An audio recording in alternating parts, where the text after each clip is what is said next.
The council chamber floated in the darkness of space like a jewel carved from starlight. It orbited Centris Prime, the ancient capital world where 12 species had gathered for 50,000 years to rule the galaxy. Inside the massive structure, holographic displays flickered with the light of 1 trillion stars, each one representing worlds that bowed to the council's will. Ambassador Chen Wei stood alone in the center of the chamber.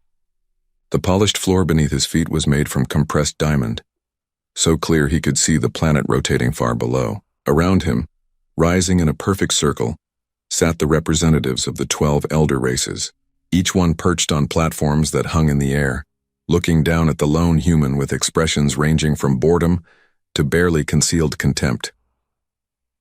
Chen had been speaking for 20 minutes. His voice echoed in the vast space, but he knew his words were falling on deaf ears. He had come to plead for recognition of Earth's colonies, for the sovereignty that every spacefaring species deserved. Instead, he felt like a child being lectured by impatient parents.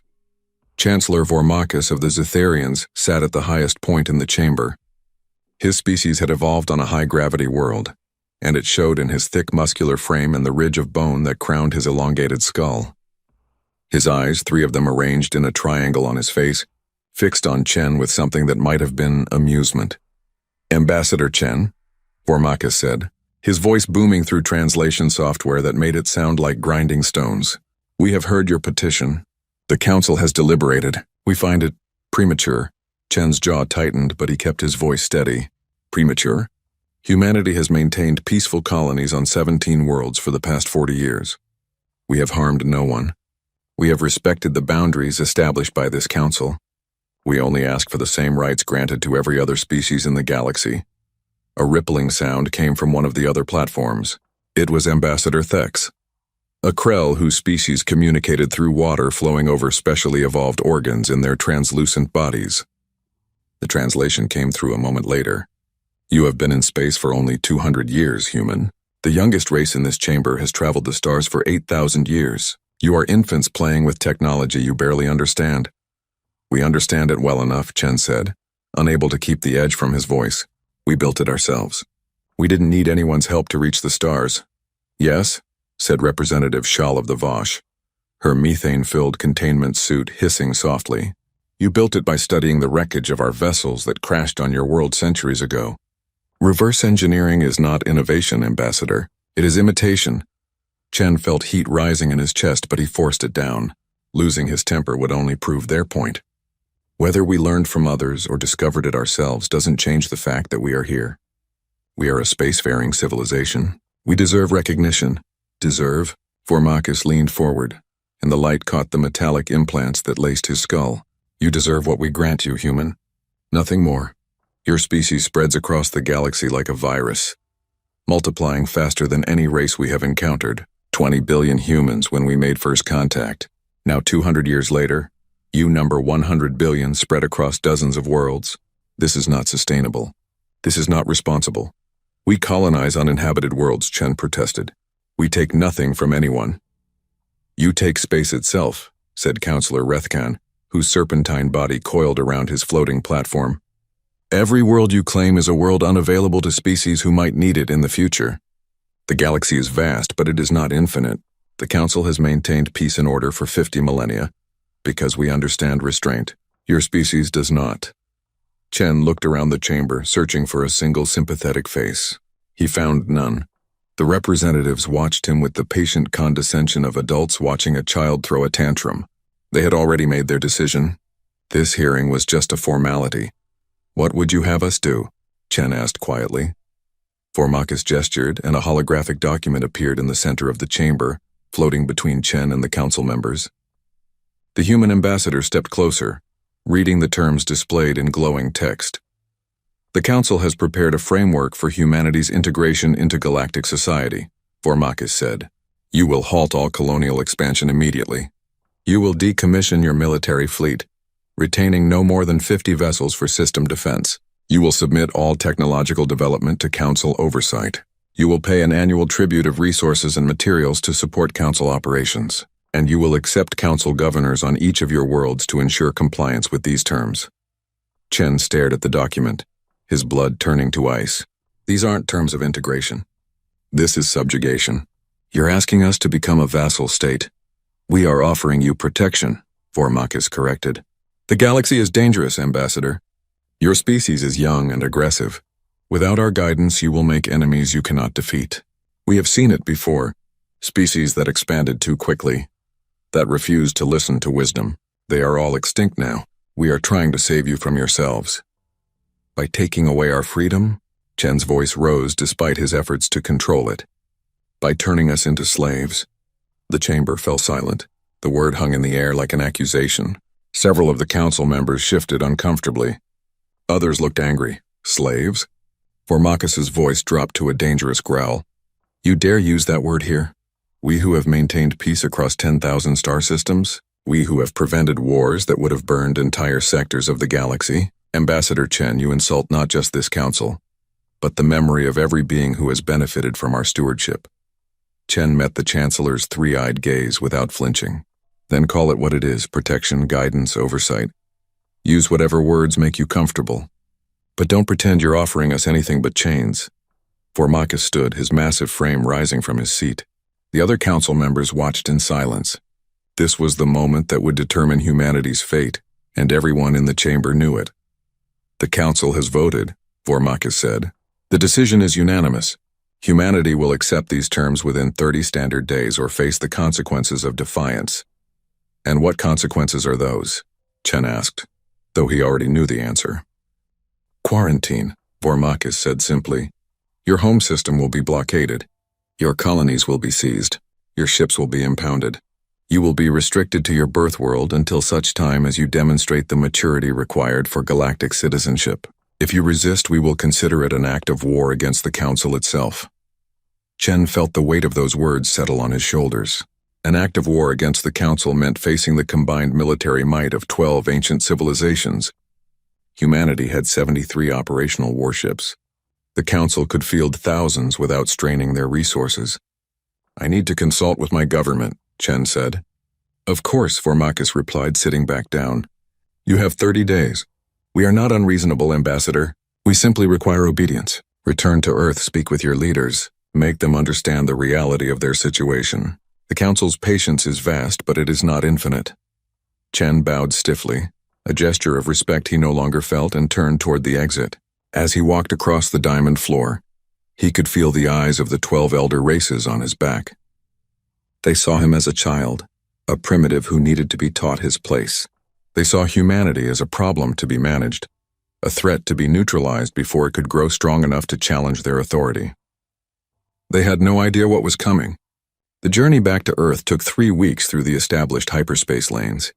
Chen spent most of that time in his quarters aboard the diplomatic vessel, writing his report and preparing for the storm he knew would come. He had failed in his mission, but that failure might be exactly what humanity needed. When he finally stood before the United Earth Congress, the massive assembly chamber was packed with representatives from every nation and colony. The air hummed with tension as Chen delivered his report, explaining the Council's ultimatum in detail. He left nothing out, making sure they understood exactly what submission would mean. The debate that followed lasted for 6 days. Some argued for acceptance, pointing out the overwhelming military advantage the Council possessed. Others called for defiance, insisting that humanity hadn't fought its way to the stars only to surrender its freedom to alien overlords. The arguments grew heated, voices rising as fear and anger battled for dominance. On the 7th day, the vote was called. Chen watched from the gallery as the results appeared on the massive display screen. The measure to reject the Council's ultimatum passed by a margin of 62%. Earth would not submit, humanity would not bow. The chamber erupted in applause and shouting, hope and terror mixing in equal measure. Chen closed his eyes and took a deep breath. They had just declared war on an empire that had ruled the galaxy for 50,000 years. Historians would remember this day as either humanity's finest hour or its greatest mistake. 28 days later, the Council Armada arrived at the edge of the Sol system. 500 warships dropped out of hyperspace in perfect formation, their weapons powered down but their shields raised. It was a show of force, a demonstration of the overwhelming power that backed the Council's authority. Admiral Keiko Tanaka watched their approach from the bridge of the UES Defiance, humanity's newest and most powerful warship. Around her, The other 72 vessels of Earth's defense fleet held their positions, spread out across the system in a defensive formation that her tactical officers had been refining for weeks. "They're hailing us," her communications officer reported. "Put it through," Tanaka said. The view screen flickered and a face appeared. Admiral Thexeron of the Krell, his translucent body rippling with what might have been confidence or contempt. "Human vessels. This is Admiral Thexeron of the Galactic Council Fleet. You are ordered to power down your weapons and prepare to be boarded. Resistance will be met with overwhelming force. This is your only warning." Tanaka stood from her command chair, smoothing her uniform. She had prepared for this moment, running through countless scenarios in her mind. Now that it was here, she felt strangely calm. "Admiral Thexeron," she said, her voice steady and clear. "This is Admiral Keiko Tanaka of the United Earth Space Command. The Sol system is sovereign human territory. Your fleet is in violation of our space. You have 1 hour to withdraw, or we will consider your presence an act of war." Thexeron's body rippled with what the translation software rendered as laughter. "Admiral Tanaka, you command 73 primitive vessels against 500 ships of the line. Some of my vessels have been in service longer than your species has had written language. Do not mistake courage for wisdom. Surrender now and we will be merciful." "No," Tanaka said simply. The word hung in the space between them. Thexeron's laughter stopped. "Then you have chosen extinction," the Krell Admiral said. "So be it." The transmission cut off. Tanaka sat back down, her hands gripping the armrests of her chair. "All ships," she said into the fleet-wide channel. "Battle stations. They wanted to fight. Let's give them one they'll never forget." The Council fleet moved with the precision of a machine that had been perfected over millennia. 500 warships, each one a masterpiece of advanced technology, glided through the Sol system in perfect formation. Their shields shimmered like soap bubbles in the light of the distant sun, and their weapons arrays tracked every human vessel with cold, calculated efficiency. Admiral Thexeron watched from his command ship, the Eternal Tide, as his fleet deployed according to the battle plan. It was a simple plan, really. Overwhelming force applied to inferior opponents. The humans would either surrender or be destroyed. Either outcome was acceptable to the Council. "Analysis of human vessels," he commanded, his water-filled body rippling with anticipation. A holographic display materialized before him, showing detailed scans of the human fleet. The tactical officer's translation came through a moment later. Their largest vessels are approximately 800 meters in length. Power output suggests fusion-based reactors, primitive but functional. Weapons appear to be a mix of kinetic railguns and missile systems. No energy weapons detected. Shields are present but significantly weaker than our own. Estimated combat effectiveness, negligible. "Negligible," Thexeron repeated, savoring the word. This would not even qualify as a battle. It would be an execution, a lesson taught to other young species who might consider defying the Council's wisdom. On the bridge of the Defiance, Admiral Tanaka studied the same tactical display showing the Council fleet's approach. Her XO, Commander Marcus Rodriguez, stood beside her, his face grim. "They're splitting into 3 groups," Rodriguez observed. "Primary force heading straight for Earth. Second group moving toward Mars, third targeting the orbital stations around Jupiter." "They want to hit everything at once," Tanaka said. "Show us we can't defend our own system. Break our will to fight." "Can we?" Tanaka glanced at him. "Can we what? Defend the system or break?" "Either." "Both." She looked back at the display, watching the red icons of the Council fleet spreading across the hologram like a disease. "We're about to find out." The civilian evacuation had begun days ago, but millions of people still remained on Earth and the other colonies. There simply wasn't enough time or enough ships to move everyone to safety. Tanaka had made the hardest decision of her career when she ordered the evacuation protocols. Military families first, then essential personnel, then a lottery for everyone else. Some people would be left behind when the shooting started. She would have to live with that. "All ships, this is Tanaka," she said over the fleet channel. "Remember your training. Remember what we're fighting for. Our families, our homes, our freedom. The Council thinks we're primitives, thinks we'll roll over and submit because they have more ships. They're wrong. Show them what humans can do when we're pushed into a corner. Tanaka out. The first shot was fired by a council destroyer that detected a human frigate in its path. The energy beam lanced across the void, striking the frigate's shields. The barrier held for exactly 2 seconds before collapsing, and the beam carved through the ship's hull like a knife through paper. The frigate broke apart, its atmosphere venting into space as escape pods scattered like seeds from a dying flower. "Weapons free," Tanaka shouted. "All ships, engage at will." The human fleet erupted into action. Railguns spat tungsten slugs at a significant fraction of the speed of light. Missiles streaked across the darkness, their engines burning bright as they accelerated toward their targets. The Council fleet's defensive systems activated, shooting down most of the incoming fire. But some got through. A Council cruiser took 3 railgun hits in quick succession, its shields flickering before one slug punched through and tore a gash in its hull. But for every hit the humans scored, the Council answered with 10. Energy beams and plasma bolts filled the space around Earth, creating a deadly light show that could be seen from the surface. Human ships died quickly when the Council's guns found them. Their shields were simply too weak, their armor too thin. Within the first 30 minutes, humanity had lost 12 vessels, yet they kept fighting. When a human destroyer lost its engines, the crew aimed it at a Council battleship and rammed it at full speed. The collision destroyed both vessels in a ball of nuclear fire. When a frigate's weapons were knocked out, its captain ordered ramming speed and crashed into a Council carrier, detonating the ship's reactor on impact. Thexeron watched these suicide attacks with growing confusion. "They're throwing their lives away," he said, his body rippling with what might have been concern. "This is madness. Why don't they surrender?" His tactical officer had no answer. In 50,000 years of Council rule, no species had ever fought like this. Most civilizations understood the mathematics of war. When the numbers were against you, you surrendered and hoped for mercy. These humans fought like every battle was their last, like death was preferable to submission. "Pull back the advance elements," Thexeron ordered. "Reform the line. We need to contain them, wear them down. They cannot sustain this kind of loss." But the humans had no intention of sustaining anything. Admiral Tanaka watched the battle unfold, saw the Council fleet beginning to consolidate, and knew her moment had come. This entire engagement had been planned, every sacrifice calculated.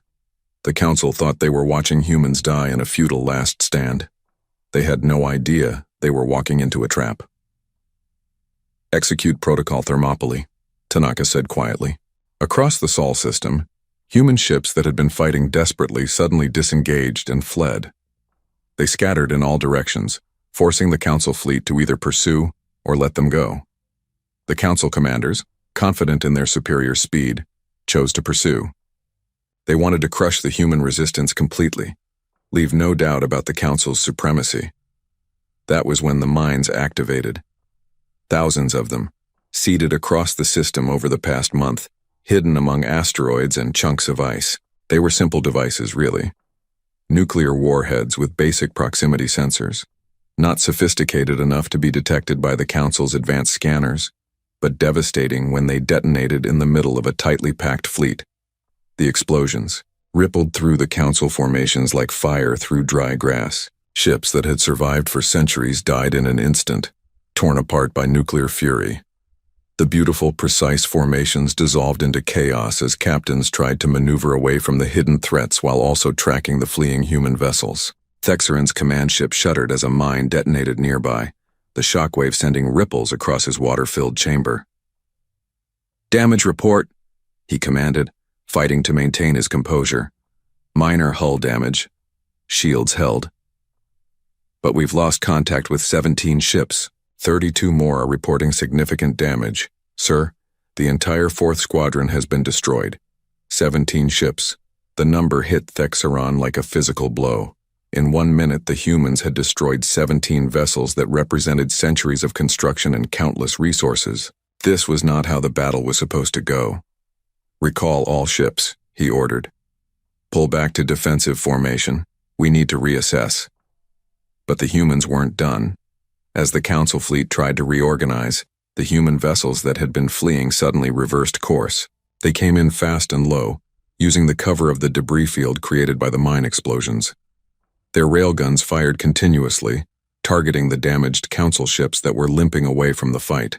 Admiral Tanaka watched a council battleship, its shields down and its hull cracked open, try to retreat toward the safety of its fleet. A squadron of human frigates intercepted it, pouring fire into the wound until the great ship broke in half. She felt no joy in the kill, only a cold satisfaction that the plan was working. The battle raged for 6 more hours. In the end, the mathematics caught up with humanity. They simply didn't have enough ships to overcome the numerical advantage the Council possessed. One by one, the human vessels were hunted down and destroyed. Some died fighting to the last, their crews manning damaged weapons until the ship broke apart around them. Others managed to escape, jumping to hyperspace and fleeing to the outer colonies. When it was over, Admiral Tanaka stood on the bridge of the Defiance, one of only 25 human ships that remained operational. Around Earth, the wrecks of both fleets drifted in the darkness, their hulls torn open and their crews dead or dying. She had started the battle with 73 ships. 48 were gone and thousands of her people with them. But the Council had paid a price too. 89 of their vessels had been destroyed, and dozens more were too damaged to continue fighting. For an empire that hadn't lost a ship in combat in over 300 years, it was a catastrophic loss. Thexeron's face appeared on the view screen, his translucent body darker than before, rippling with what the translator rendered as fury. Admiral Tanaka, you have fought well, but you have lost. Surrender now, and we will be merciful to your people.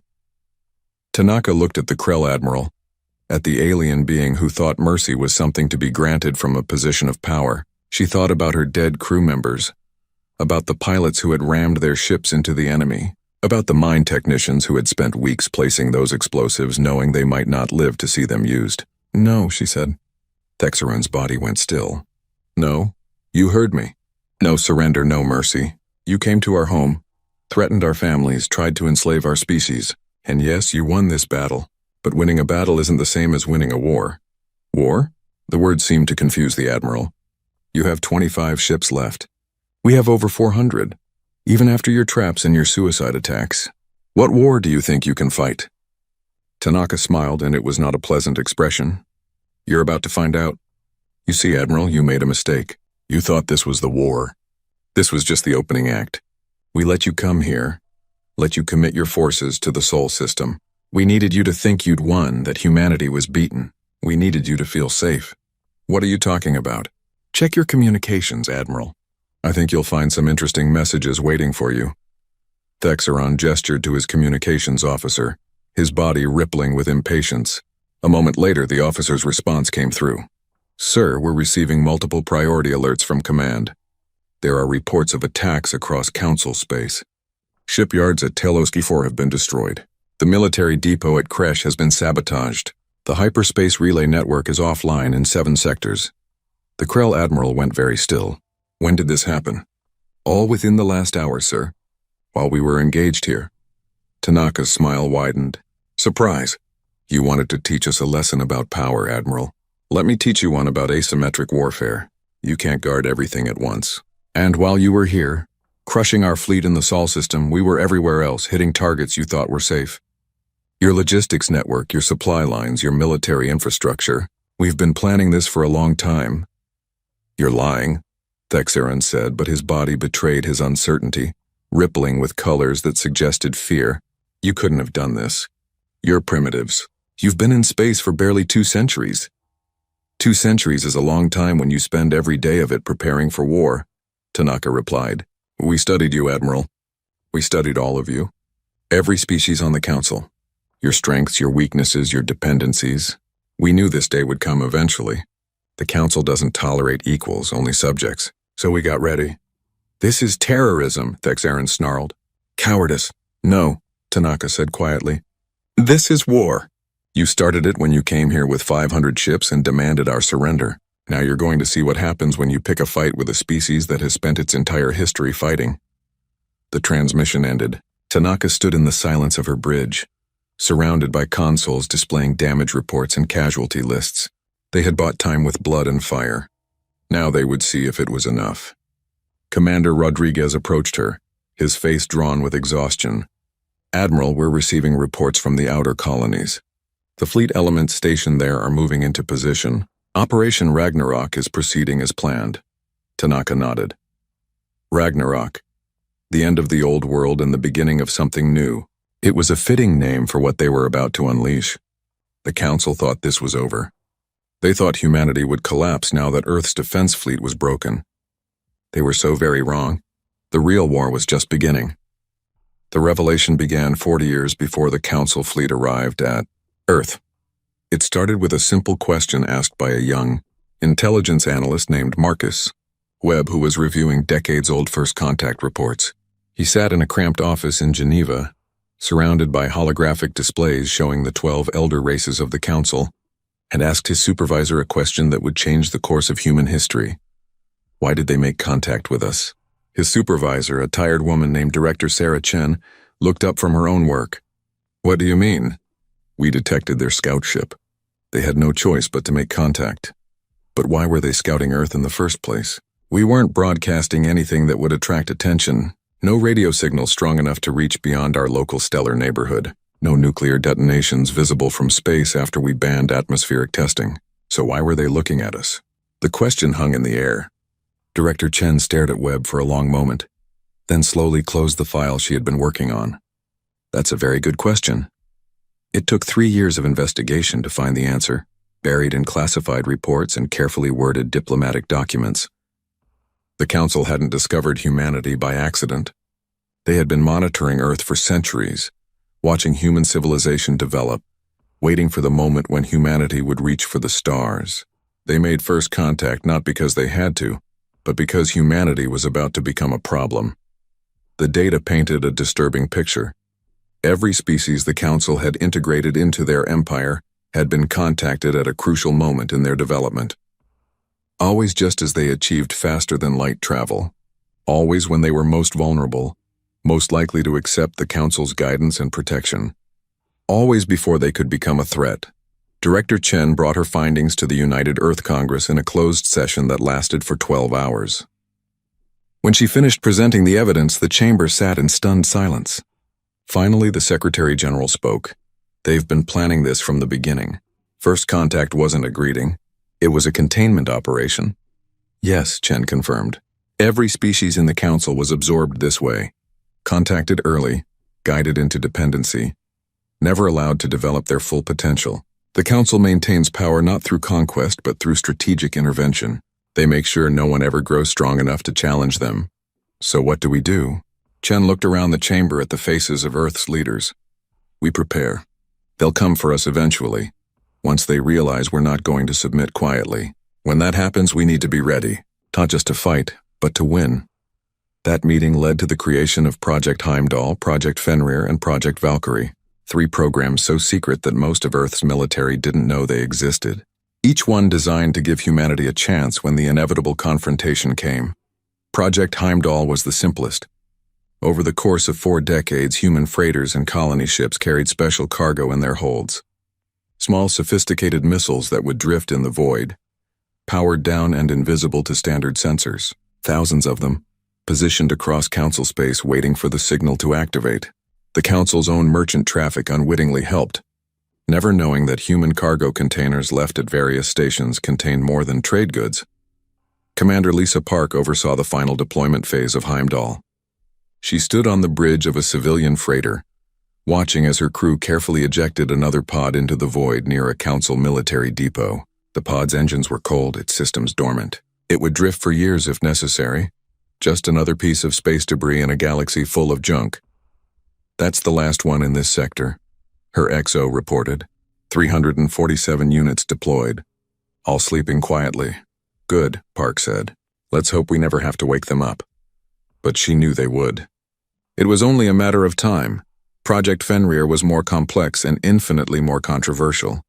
A team of geneticists, xenobiologists, and weapons designers worked in secret facilities on Mars and Europa, studying samples of the 12 elder races. They mapped genetic sequences, analyzed biological vulnerabilities, and designed weapons that would exploit the unique weaknesses of each species. Dr. James Okonkwo, brother of future Special Forces Commander Sarah Okonkwo, led the Biological Warfare Division. He hated his job. Every day he came to work, he was reminded that he was designing weapons meant to kill sentient beings in the most efficient ways possible. Sonic frequencies that would liquefy Zetherian neural tissue, electromagnetic pulses calibrated to disrupt the collective consciousness of the Krell, thermal weapons that would burn through the methane atmosphere of Vosh, environmental suits. This is genocide, he told Director Chen during one of her inspection visits. If we use these weapons, we'll be no better than the worst monsters in human history. Chen looked at the test results displayed on his terminal, her face impassive. If we use these weapons, it will be because the Council is trying to enslave or exterminate us. Every species has the right to self-defense, James, even if the methods are ugly. Self-defense doesn't justify war crimes. No, Chen agreed, but maybe it justifies making sure that if war comes, we can end it quickly. The longer a war lasts, the more people die on both sides. If these weapons can shorten the conflict, save lives in the long run, isn't that worth the moral weight? Okonkwo had no answer for that. He went back to his work, designing weapons he prayed would never be used, knowing in his heart that they would be. Project Valkyrie was the darkest of the three programs. Deep in the Kuiper Belt, in facilities built into ancient ice and rock, humanity constructed ships that had only one purpose. If Earth fell, if humanity was truly facing extinction, these ships would carry out a final act of vengeance. They were colony killers, each one loaded with enough weaponry to sterilize a planet. They would jump to Council worlds and burn them clean of life, ensuring that if humanity died, they wouldn't die alone. Admiral James Hawking oversaw the construction of the Valkyrie fleet. He was 80 years old, a veteran of Earth's last major conflict, and he understood the terrible necessity of what they were building. The ships were beautiful in a cold, terrible way, sleek and dark, designed to be nearly invisible until they were ready to strike. "We're building genocide machines," his chief engineer said during an inspection tour. The woman looked haunted, her eyes red from lack of sleep. "If these ships ever launch, billions will die." "Yes," Hawking agreed. "That's exactly what they are. And if the Council pushes us to the brink, if they leave us no choice, then those billions will die knowing that they fell with us." Mutually assured destruction kept the peace during the Cold War. Maybe it will work on a galactic scale too. And if it doesn't, if the Council calls our bluff. Hawking looked out at the construction bay where 10 Valkyrie ships hung in the darkness, their weapons systems being installed by automated drones. Then it wasn't a bluff. "Make sure these ships are ready, Commander, and pray we never have to find out if we're actually willing to use them." All three projects operated in absolute secrecy. The civilian population of Earth and the colonies knew nothing about them. Most of the military didn't know.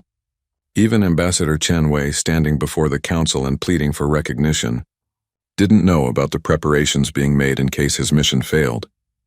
But some people did know, and they were getting ready. Special Forces teams trained in sabotage and guerrilla warfare. Intelligence operatives embedded themselves in Council society, gathering information and making contacts with species that chafed under Council rule. Sleeper agents took jobs in Council facilities, waiting for the day they would be activated. Commander Sarah Okonkwo was one of those Special Forces operators. While her brother designed biological weapons on Mars, she trained with her team in the mountains of New Zealand, learning to survive and fight in any environment. They practiced infiltration, demolition, assassination. They learned the languages and customs of all 12 Council races. They became ghosts, ready to haunt the empire that threatened their home. "You understand what we're asking of you," General Martinez told her team during their final briefing. "When you deploy, there will be no support, no extraction, no rescue if things go wrong. You'll be behind enemy lines, operating alone. Many of you won't come home." Sarah looked at the faces of her team, 50 men and women, all volunteers, all aware of what they were signing up for. They had trained together for 3 years, becoming closer than family. She knew that most of them would die in the coming war. She knew she would probably die with them. "We understand, sir," she said. "We're ready." The pieces moved into position slowly, carefully over the course of 4 decades.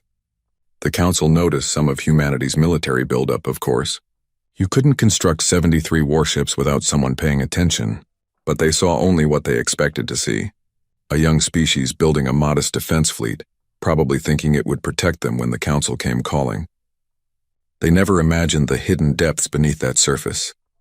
When the council finally made their demands and humanity refused, the trap was already set. As the council fleet jumped toward the Sol system, human special forces teams across the galaxy received their activation codes. Sarah Okonkwo was on a council mining station in the Telos system, working as a maintenance technician. She had been there for 2 years, learning the station's systems, identifying weak points, building relationships with other workers. The activation message appeared on her personal communicator, a simple text that looked like a message from home. Uncle Marcus says hello. See you at the reunion. Sarah deleted the message and checked her chronometer. She had 6 hours before the operation began. 6 hours to prepare, to make her peace with what she was about to do, to say goodbye to the person she used to be. That night she met with the 3 other human agents on the station in a maintenance corridor that wasn't monitored. They looked at each other in silence, communicating without words. They all knew the job. They all knew the cost. For Earth, one of them said quietly. For humanity, Sarah replied. They split up, each heading to their assigned target. Sarah made her way to the station's primary power distribution center, carrying a bag that supposedly contained replacement parts. Inside were shaped charges and a detonator. She worked quickly, her hands steady despite the adrenaline flooding her system. Place the charges, set the timer, get out. Except she couldn't get out. As she was leaving the power center, she ran into a security patrol. A Zetherian guard, his 3 eyes narrowing as he saw her. You're not authorized to be here, he said, his hand moving to his weapon. Sarah's training took over. She moved fast, striking the guard's throat before he could draw. They fought in the narrow corridor, silent and desperate. The Zetherian was stronger, his high-gravity evolution giving him an advantage. But Sarah was faster, and she was fighting for something bigger than herself. When it was over, the guard lay dead at her feet. She stood over him, breathing hard, knowing that her cover was blown. The timer on her charges showed 4 minutes. Not enough time to escape the station before they detonated. She could disable the charges, save herself, try again another day. Or she could complete the mission. Sarah thought about her brother on Mars, designing weapons he hated because humanity needed them. She thought about the thousands of people who had given years of their lives to prepare for this moment. She thought about the children on Earth who deserved to grow up free.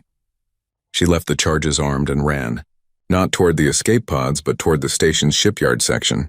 There were other targets there, other systems to sabotage. If she was going to die, she would make it count. The charges detonated exactly on schedule, taking out the power distribution center and cascading through the station systems. Backup power tried to engage but found its systems had also been sabotaged by another human agent. The shipyard's defense grid went offline. The docked council warships in the middle of maintenance cycles were suddenly vulnerable. Sarah reached the shipyard control center and found it abandoned, the council personnel evacuating as alarms shrieked through the station. She sat down at a terminal and began entering commands, using access codes she had stolen weeks ago. The warship's automated defense systems came online, but she reprogrammed their targeting computers. They saw each other as threats. The warships opened fire on each other, their weapons tearing through hulls that weren't protected by active shields. Explosions rippled through the shipyard as fusion reactors went critical. Sarah watched the destruction she had unleashed, felt the station shuddering around her, and smiled. She died 30 seconds later when the ceiling collapsed, but by then, she had already won. The first reports reached the Galactic Council chambers while Chancellor Vormakis was celebrating humanity's defeat in the Sol system. He sat in his private office drinking a ceremonial blend of fermented grains, watching recordings of the battle. The humans had fought well, he admitted to himself. Better than expected.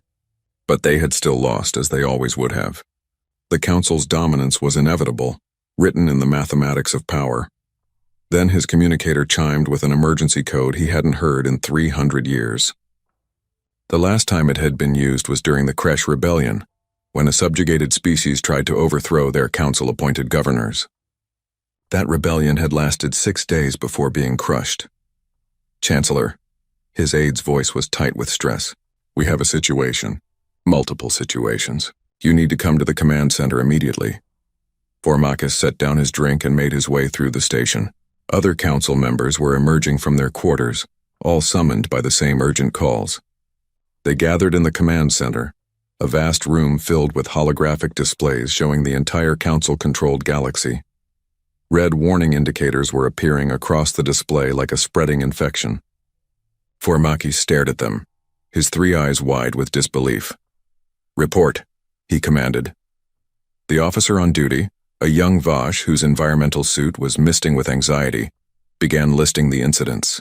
"The military shipyard at Telos 4 has been destroyed. Sabotage," confirmed human agents. "The hyperspace relay network in 7 sectors has been taken offline, methods unknown, but preliminary evidence suggests human involvement. The supply depot at Kresh Station has been destroyed. The research facility at Gamma Centauri has been compromised." The list continues, Chancellor. "We have reports of attacks on over 40 installations across Council space." 40? Formakis felt his blood chill. "That's impossible. The humans couldn't have infiltrated that many facilities. We monitor all movement through Council space. We would have detected any military deployment. These don't appear to be military forces, sir. Initial reports suggest small teams, possibly individuals. They've been in place for years. Some of them worked at these facilities." The implications hit Formakis like a physical blow.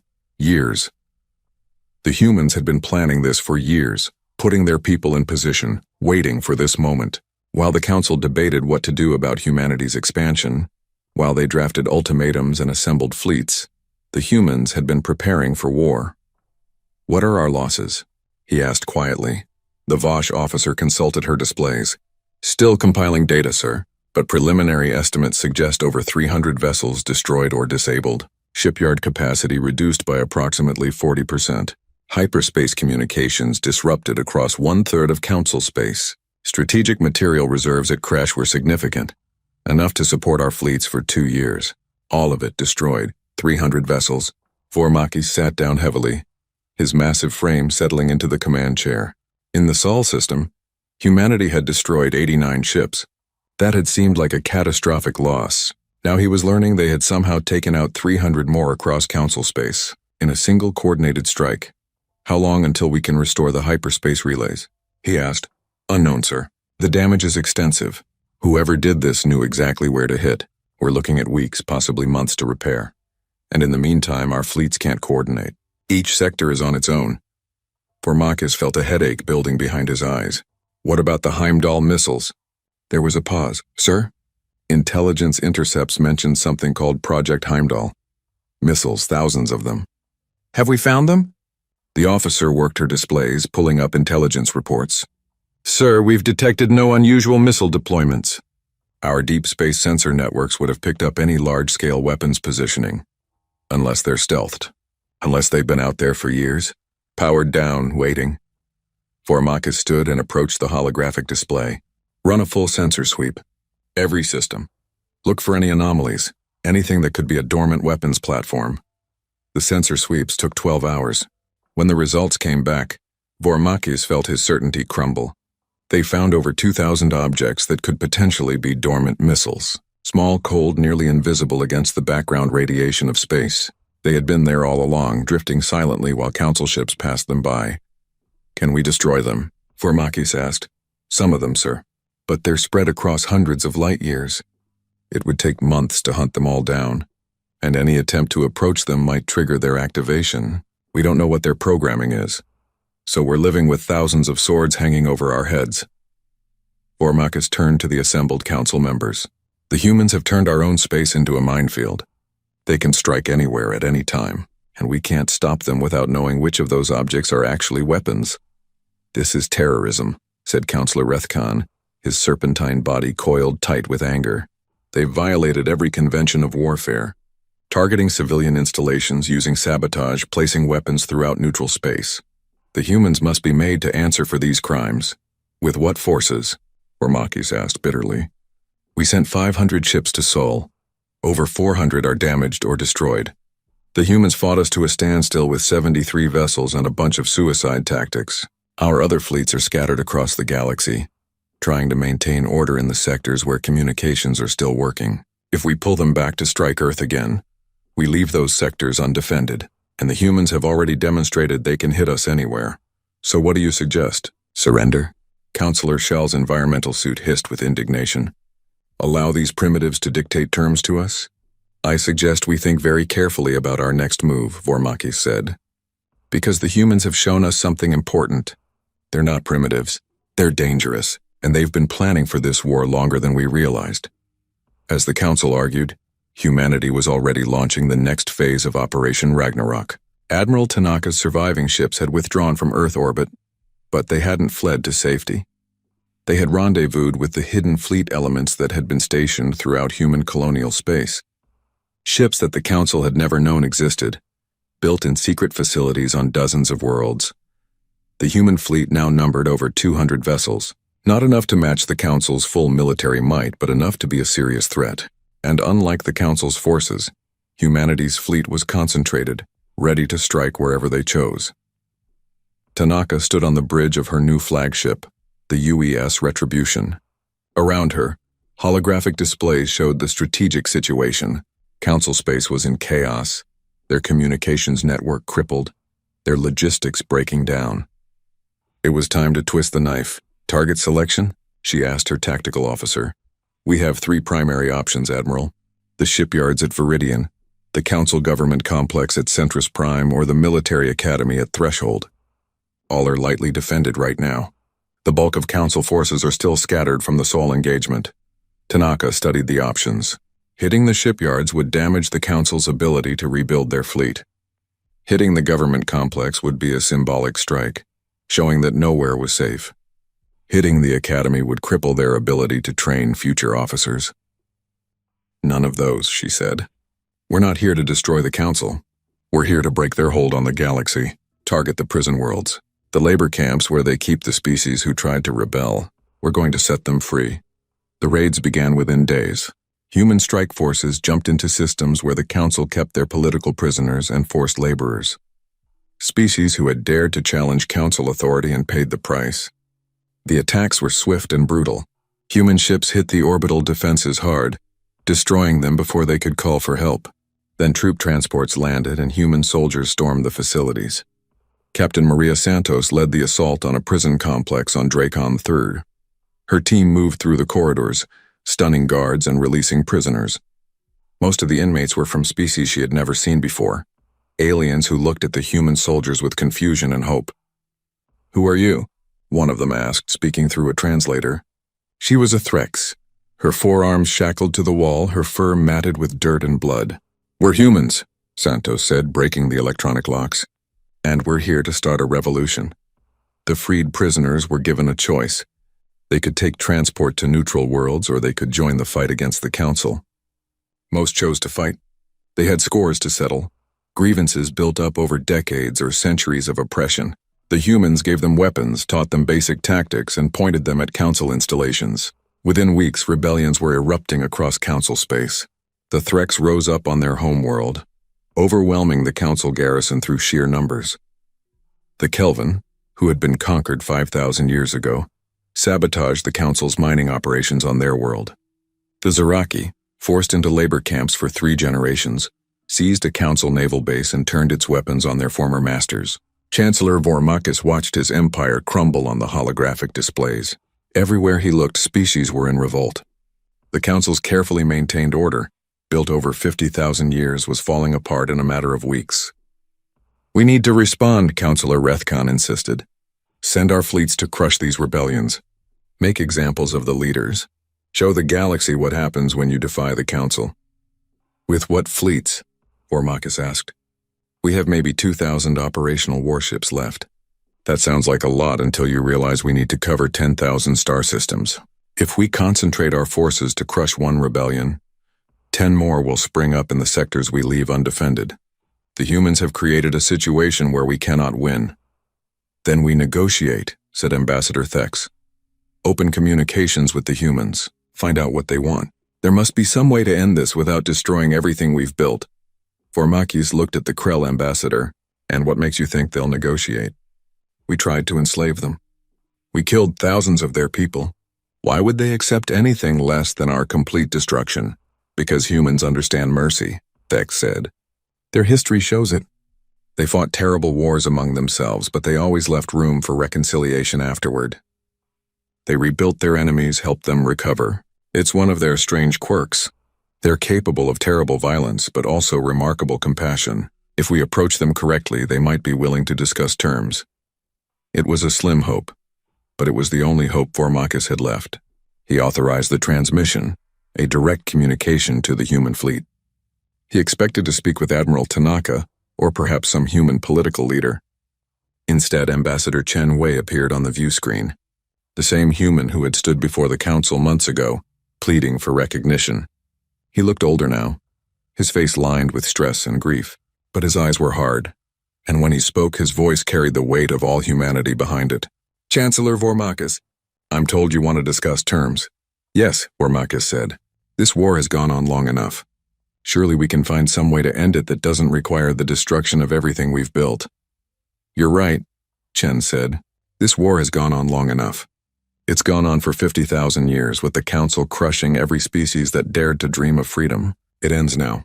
What are your demands? Chen smiled, and it was the smile of a man who had finally gotten what he wanted. I'm not here to make demands, Chancellor. I'm here to dictate terms. You don't have a choice anymore. Your empire is falling apart. Your fleets are scattered. Your logistics are destroyed. And every day more species join our cause. You will accept our terms, or you will watch everything you've built burn to ashes. And what are these terms? The Galactic Council is dissolved, effective immediately. All subjugated species are granted full independence. Council military forces will disarm and submit to inspection by an independent oversight committee. War crimes trials will be held for Council members and military officers who authorized atrocities against conquered species. And most importantly, a new galactic government will be formed, one based on equality and democratic representation. Every species gets a voice. Every world gets a vote. No more emperors. No more overlords. Vormakis listened to the terms with growing horror. Chen wasn't just demanding surrender. He was demanding the end of everything the Council stood for. The destruction of 50,000 years of civilization and order. You're asking us to commit suicide, Vormakis said quietly. No, Chen replied. We're asking you to evolve, to become something better than what you are. The Council maintained peace, true, but it was the peace of tyrants. You kept order by crushing anyone who threatened your authority. That's not civilization, Chancellor. That's just a more sophisticated form of barbarism. And you think your democracy will work better? That rabble of freed slaves and rebellious colonists will somehow create something more stable than what we built? Maybe, Chen admitted. Maybe not. But at least they'll have the chance to try. At least they'll be free to make their own mistakes instead of living under yours. The transmission ended. Vormakis sat in silence, staring at the empty screen. Around him, the other council members argued and shouted, but their voices seemed distant. He thought about his species' history, about the thousands of years they had spent building the council, maintaining the peace, guiding younger races. Had it all been a lie? Had they been tyrants all along, blind to their own cruelty? He didn't know. But he knew one thing with certainty. The humans had won, not through superior technology or greater numbers, but through pure stubborn refusal to submit. They had turned the galaxy against the Council, exposed the Empire's weaknesses, and offered an alternative that people were desperate enough to believe in. The age of the Council was over. Something new was beginning, and Vormakis had no idea if it would be better or worse than what came before. 3 months after the retaliation began, Ambassador Chen Wei walked through the damaged corridors of the Galactic Council station. The walls still bore scorch marks from the battle that had raged here 2 weeks ago, when Threk's rebels stormed the facility and forced the remaining council members to evacuate to the central chambers. Now those same rebels stood guard at the doorways, their forearms holding weapons they barely knew how to use, but holding them with the determination of people who would never be enslaved again. Chen was flanked by Admiral Tanaka on his left and Commander Marcus Rodriguez on his right. Behind them walked representatives from 17 different species, all of them freed from council control in the past months. They made an odd procession through the halls where the council had once ruled with absolute authority. Now those halls belonged to everyone, and the old order was waiting inside to face judgment. The council chamber had been modified. The floating platforms where the 12 elder races once sat in judgment were gone, torn down by angry crowds in the first days after the surrender.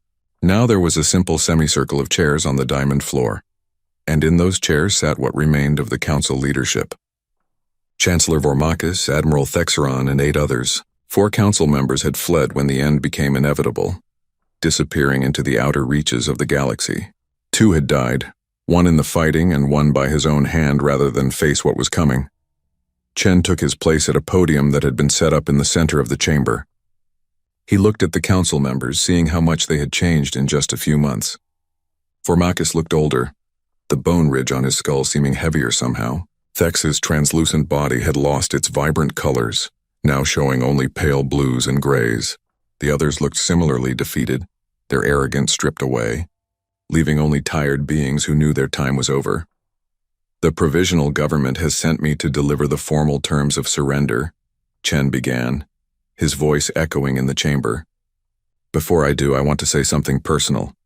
He paused, choosing his words carefully. 3 months ago, I stood in this chamber and begged for recognition. I pleaded with you to see humanity as equals, to grant us the sovereignty we had earned. You refused. You threatened my people with enslavement, with extinction if we didn't submit to your authority. And in doing so, you forced us to show you what humans are capable of when pushed to the edge. Formakis met Chen's gaze. You proved your point, Ambassador. Humanity is dangerous. We underestimated you. We paid for that mistake. You didn't just underestimate us, Chen said. You underestimated everyone.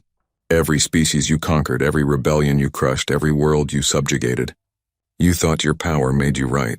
You thought because you had maintained order for 50,000 years, that gave you the authority to rule forever. But power doesn't grant wisdom, Chancellor. It just makes you comfortable. So now you'll replace us, Thex said, his body rippling with resignation. The humans will become the new council, ruling in our place. The cycle continues, just with different masters. No, Chen said firmly. That's not what's happening here. We're not here to replace you. We're here to end the system that allowed you to exist in the first place. He activated a holographic display, showing the document that had been drafted over the past months.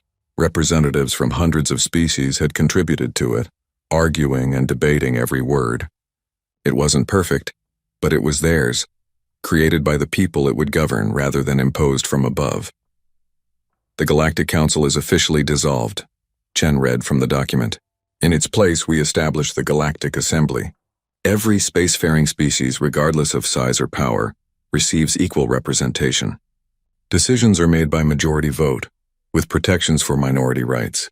No single species or coalition can hold permanent power. Leaders are elected for fixed terms and can be removed if they abuse their authority. Chaos, Formakis said quietly. That's what you're describing. Democracy on a galactic scale will be chaos, species with no understanding of governance making decisions that affect billions. Mobs swayed by emotion rather than wisdom. You're trading stable tyranny for unstable freedom. Maybe, Chen admitted. Democracy is messy. It's slow. It makes mistakes. But those mistakes belong to the people making them, not imposed by rulers who think they know better. And yes, there will be chaos at first. Species learning to work together, figuring out how to compromise and cooperate. But that's part of the process. That's how you build something that lasts. Not through force, but through consent. And what of us? Asked Councillor Schall, her environmental suit hissing softly. What happens to the council members? To our species? Will you execute us as war criminals? Exile us to some forgotten world? Chen looked at the assembled council members. He thought about all the suffering they had caused, all the species crushed under their rule. He thought about Sarah Okonkwo, who died bringing down a shipyard. About the thousands of human soldiers and spacers who never came home. About the millions across the galaxy who had lived and died as slaves to the Council's order. There will be trials, he said. Individuals who ordered atrocities, who committed war crimes, will face justice. But we're not interested in collective punishment. Your species aren't responsible for the crimes of their leaders. Most of you were just following orders, maintaining a system you were born into. That doesn't excuse what was done, but it does mean we can move forward without destroying entire civilizations. How very generous, Formakis said, and there was no mistaking the bitterness in his voice. It's not generosity, Chen replied. It's pragmatism. If we start this new government by committing genocide against the old ruling species, we'd be no better than you were. The whole point of this revolution is to break the cycle, not continue it with different victims. Admiral Tanaka stepped forward, her uniform still bearing the insignia of the United Earth Space Command. I want to address something, she said. During the war, We used weapons that were specifically designed to kill Council species in efficient ways.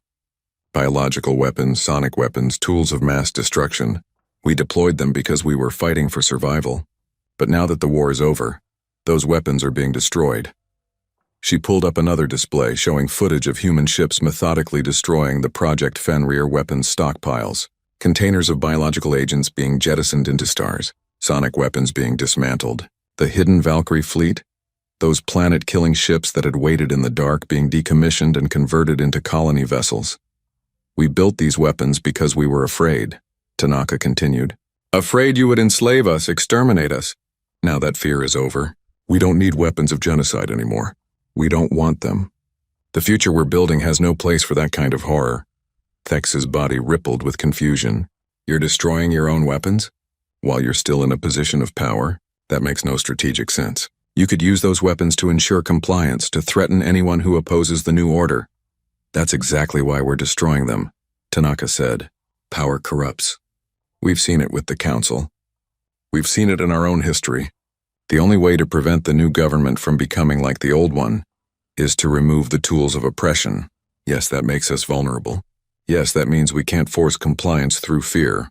But that's the point.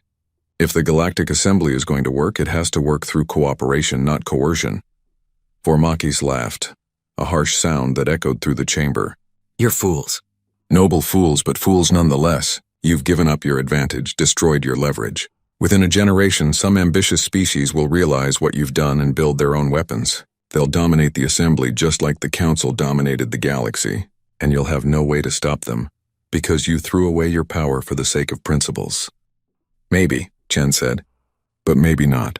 Maybe by showing that it's possible to hold power and choose to relinquish it, we'll inspire others to do the same. Maybe by building institutions based on cooperation instead of domination, we'll create something more stable than what the Council ever achieved. It's a risk, but it's a risk worth taking. The formal surrender took another 2 hours. Council assets were transferred to the provisional government. Military forces were ordered to stand down and submit to inspection. The locations of hidden facilities and weapons caches were revealed. Vormakis signed the documents with a hand that shook slightly, and when he finished, he looked at Chen with an expression the ambassador couldn't quite read. I have a question, the former chancellor said. When you stood before us 3 months ago, did you know this would happen? Did you already have your plans in place? Chen considered the question carefully. We had contingencies. We hoped it wouldn't come to war, but we prepared for it anyway. Does that make us manipulative? Maybe. But we learned a long time ago that hope is not a strategy. You have to prepare for the worst while working toward the best. And what did you learn from us? Vormakis asked. You studied the Council for decades, preparing for this confrontation. What was the most important lesson? Chen smiled sadly. We learned that power without accountability always becomes tyranny eventually. It doesn't matter how benevolent you start out, how good your intentions are. If there's no way to check your authority, no mechanism to remove you if you abuse it, you'll eventually become the villain in someone else's story. The Council lasted 50,000 years, but it was built on a foundation of force. That could never last forever. 50,000 years seems like forever to me, Vormakis said quietly. Maybe for individuals, but civilizations measure time differently. 50,000 years of peace built on subjugation isn't as impressive as 50 years of peace built on consent. Quality matters more than quantity. The Council members were escorted from the chamber by guards from a dozen different species. They would be held in comfortable confinement while the trials were organized. Some of them would likely face execution for their crimes. Others might be allowed to return to their homeworlds, to live out their lives as private citizens of the new order. But either way, their time as rulers was over.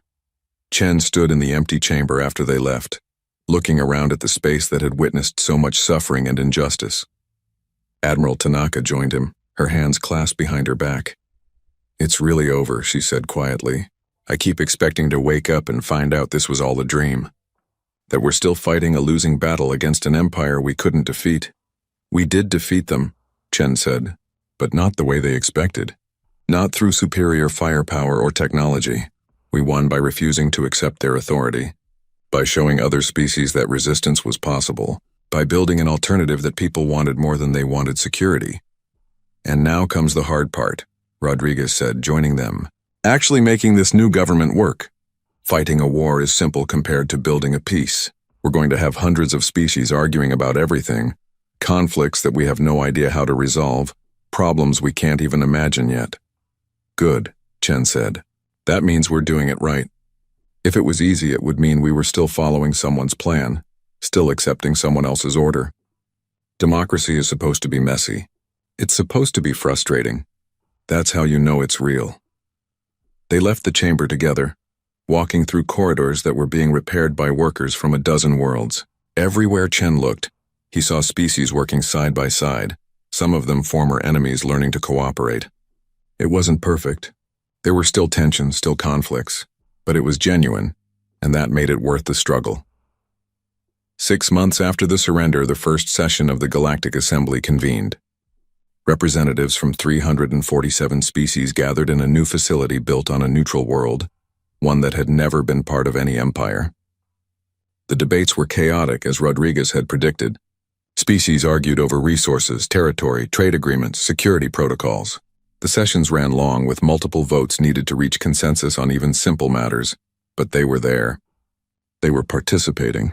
And slowly, painfully, they were learning to work together. Chen attended as Earth's representative, though he knew he wouldn't hold the position forever. Elections were scheduled for the following year, and he had already decided not to run. Let someone else carry the burden.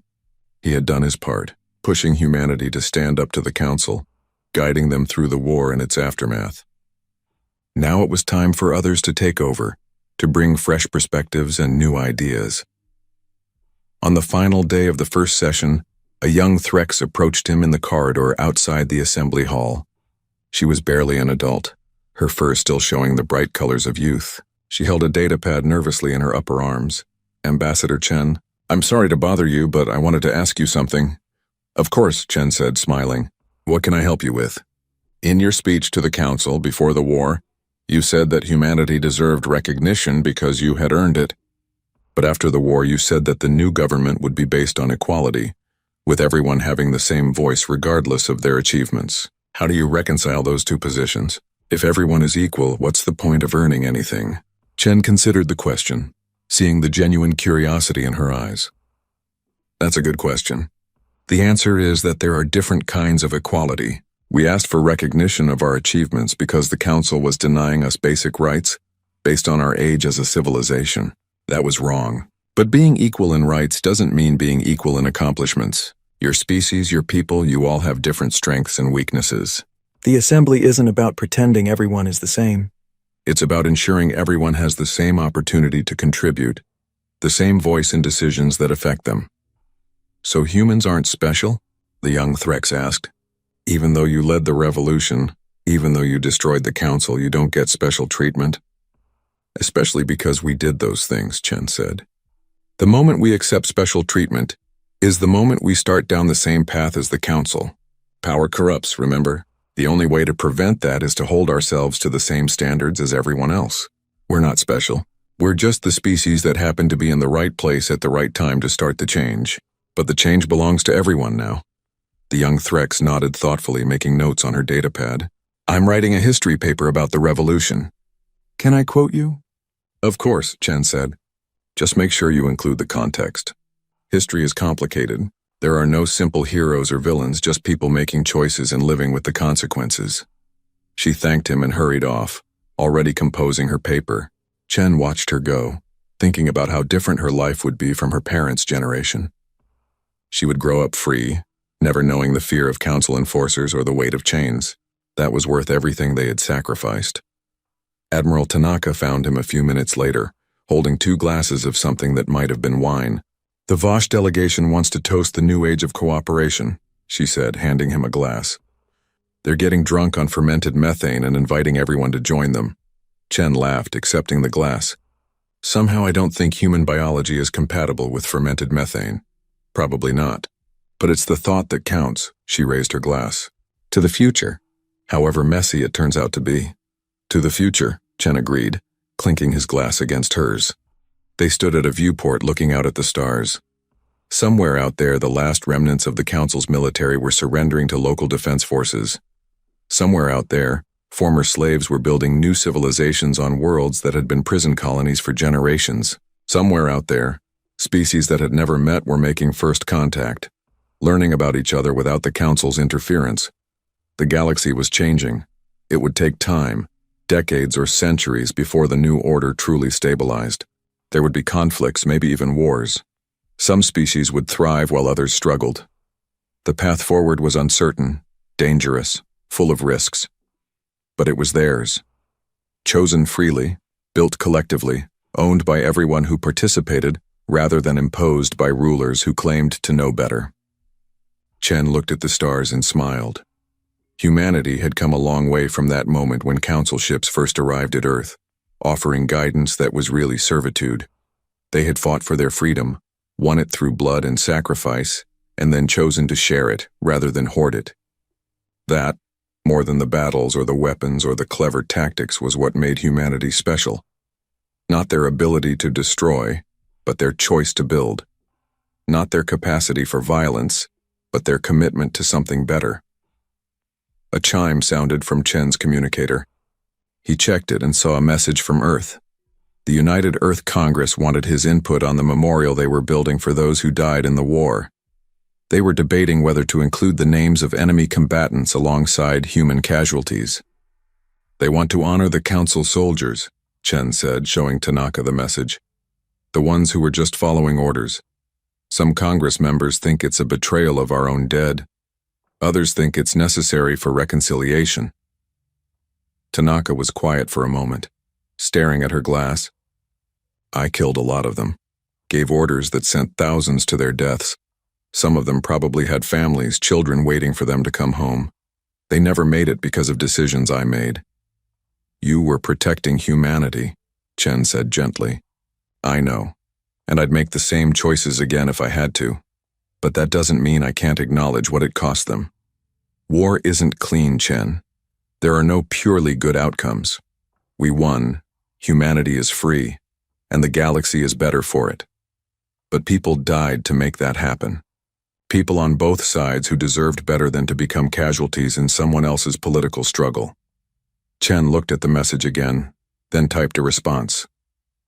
Include them. All of them.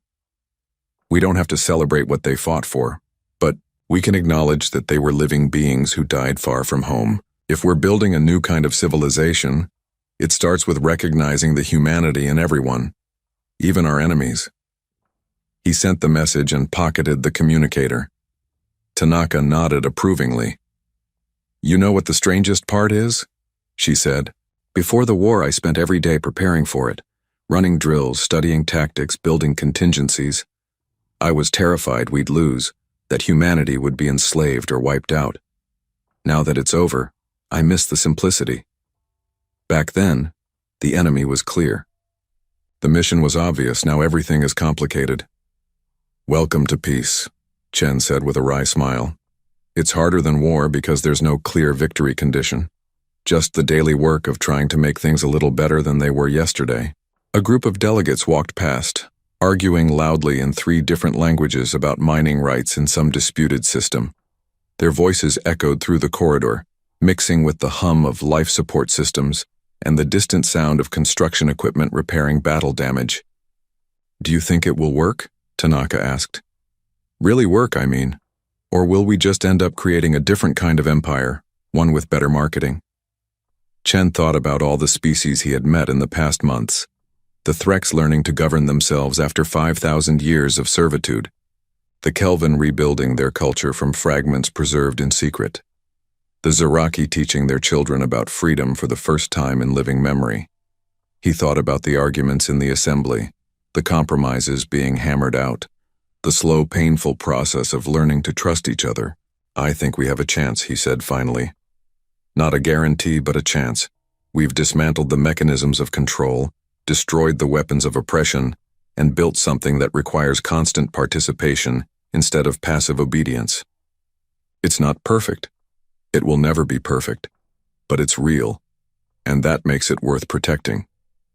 That's all we ever had, Tanaka said. A chance. We took it when we refused the Council's ultimatum. We took it when we fought a war we couldn't win through conventional means. And we're taking it now, building something new from the ashes of the old order. Maybe that's what being human is really about, taking chances when the safe option is to submit.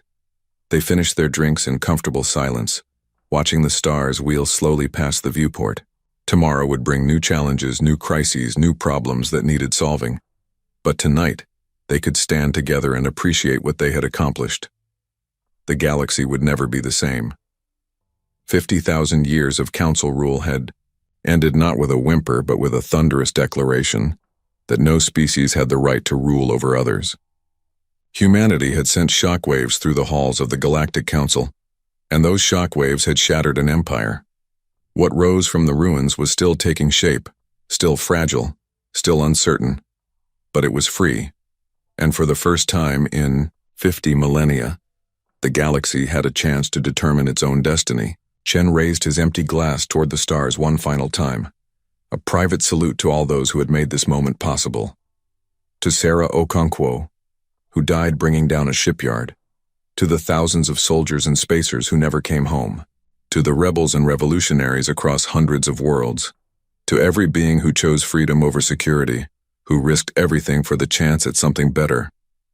The Council had thought humanity was a problem to be solved. They had been right, just not in the way they imagined. Humanity was the problem that broke their perfect system, the variable that refused to fit into their equations of control. And in breaking that system, humanity had given the galaxy a gift more valuable than peace through tyranny. They had given it hope. As Chen and Tanaka walked back toward the assembly chambers, ready to face whatever challenges tomorrow would bring, a new day was dawning across the galaxy. Not perfect, not guaranteed, but genuinely free. And that made all the difference.